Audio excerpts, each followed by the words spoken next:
часа, но вдруг кого-то наши участники этого круглого стола вдруг не будут там. Значит, самое главное, должен быть системный подход.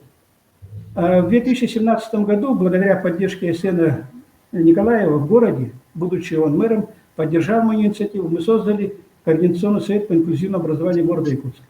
В 2019 году при поддержке Солодова, председателя правительства, создали Координационный совет по инклюзивному образованию Республики Саха-Якутия. В Министерстве просвещения уже создан несколько лет назад отдел по инклюзивному образованию. Так почему же в нашем Министерстве образования и науки не существует такого департамента? Почему у нас в образовательных организациях не существует заместителей директоров по инклюзивному образованию? Почему в университетах Якутии не существует проректора по инклюзивному образованию? В России вот эти все указанные должности, они уже функционируют. Россия уже шагает далеко. Вот такие институты мы должны создавать. Спасибо. Хорошо. Спасибо еще раз, Антон Романович, за выступление. Так, есть, коллеги, еще вопросы?